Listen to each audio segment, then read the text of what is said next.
ایک ہے کسی کو پکارنا، کسی سے مدد چاہنا، کسی سے کسی کام کے اندر جو ہے کوئی امداد کی خواہش کرنا، جو کہ ہو دنیاوی جو معمولات ہیں، جو عام ہمارے قواعد ہیں، ظاہری مادی اسباب و وسائل کے درجے میں، وہ شرک نہیں ہے۔ میں کسی سے کہتا ہوں مجھے ذرا پانی پلا دو، یہ بھی ایک دعا ہے، استمداد ہے، مدد آپ نے مانگی ہے، اس سے اپنی ایک ضرورت پوری کرنے کے لیے کہا ہے۔ لیکن کیا ہے یہ کہ گھڑا ہے، وہاں رکھا ہوا ہے، وہاں پانی ہے، اس میں سے پانی لائے گا وہ دے دو۔ جو ظاہری قوانین طبیعہ جو ہے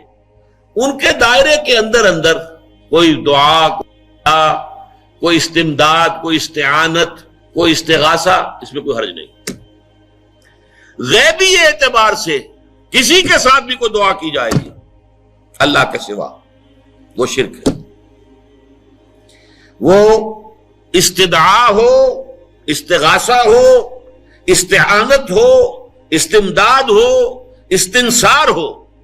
کچھ بھی ہو، غیبی طور پر دنیا کے معروف طریقوں میں اور جو ہمارے طبعی قوانین ہیں ان کے دائروں کے اندر اندر مدد مانگنا، اس میں قطعاً کوئی شرک نہیں ہے، توحید ہے۔ البتہ اس میں بھی ایک باریک نکتہ ہے۔ ایک بزرگ تھے جو فوت ہو گئے، انہوں نے یہ بات مجھے جس طرح سمجھائی تھی وہ آج بھی میں ان کا مشکور ہوں کہ دنیا میں عام قاعدے قانون کے تحت بھی کسی سے کچھ کہنا کہ بھائی میرا یہ کام آپ کر دیجئے، آپ کر سکتے ہیں، ایک دفعہ کہنا جائز ہے،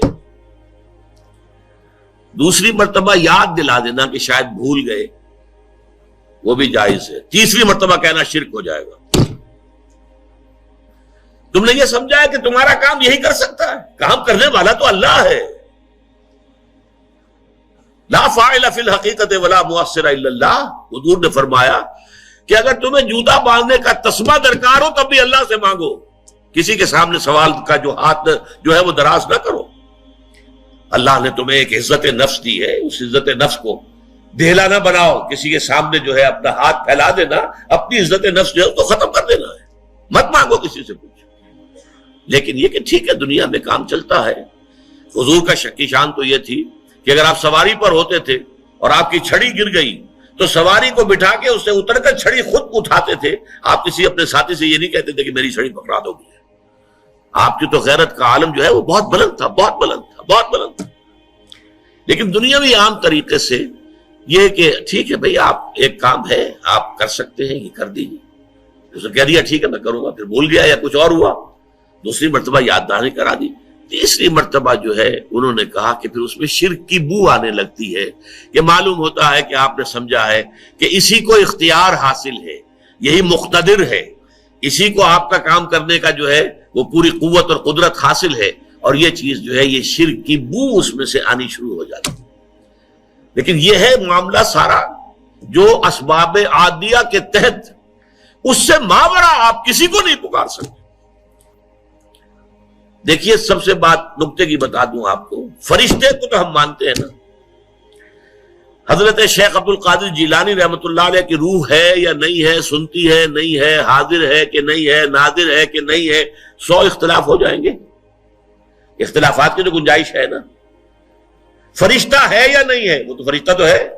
آپ کے دونوں کندھوں پہ بیٹھا ہوا ہے، کرامن کاتبین ہے کہ نہیں ہے، یرسل علیکم حفظہ، آپ کے جو باڈی گارڈ اللہ فرشتہ نہیں بھیجتا،